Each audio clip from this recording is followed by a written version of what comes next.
So, yun. What's up mga katikboy? Musta kayo? So, kararating ko lang. Kauwi ko lang galing trabaho. Blessing na naman. Another 3 hours overtime. Wow. May dumating pa dito tayo ngayong parcel. I-unbox natin to. Dalawa. Yung in-order natin yun dito sa Kupang. Kupang. Dalawa yan. Mga katikboy. Unbox natin.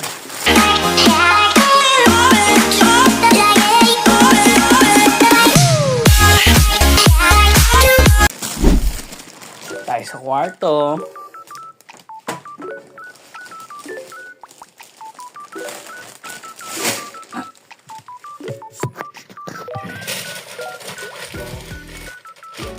Unahin natin itong buksan.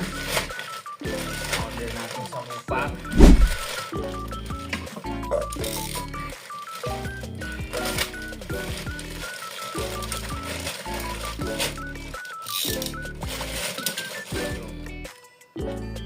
Kasi guys, oh.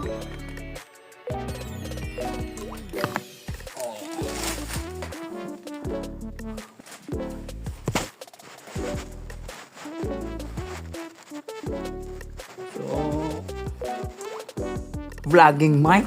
Nag-order na tayo ng vlogging mic. Para yung boses natin sa vlog medyo maliwanag. Kung mga vloggers na tayo, siyempre kailangan natin yan mga pre. Buksan natin. Okay ba to? Okay. Test yung camera. So ito siya oh. All goods. Alabo ng camera. Ang bilis dumating.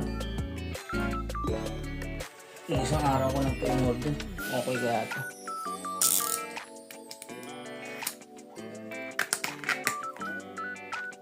Bili ko pala dito 30,000 won.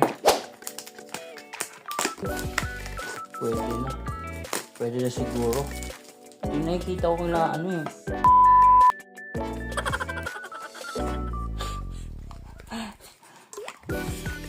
Wow, aesthetic. Wow.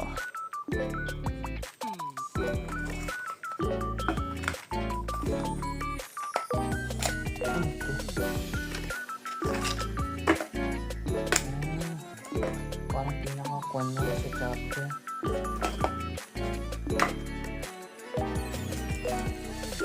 Tapos ito na siya guys. Dalawahan. Maangas. Kuya.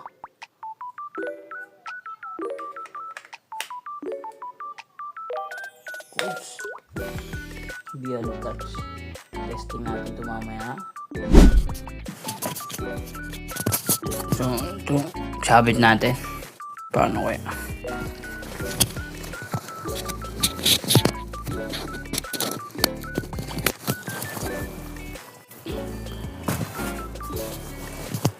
What's up mga katikboy? So, check natin kung malinaw ba. So yung mic, pansin nyo siguro mas malinaw na yung boses ko na. Ginagawa mo!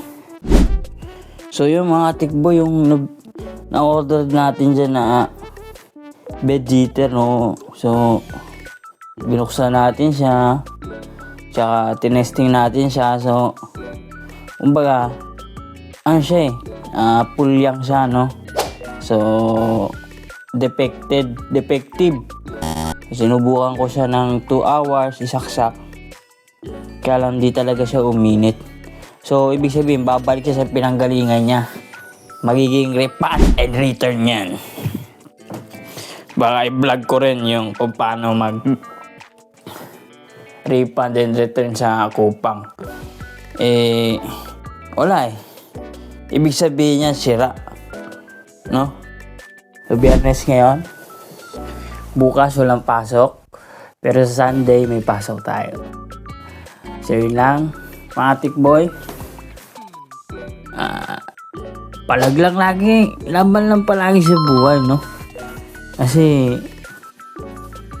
kung susubok tayo sa mga oportunidad na nasa paligid natin, wala namang mawawala eh.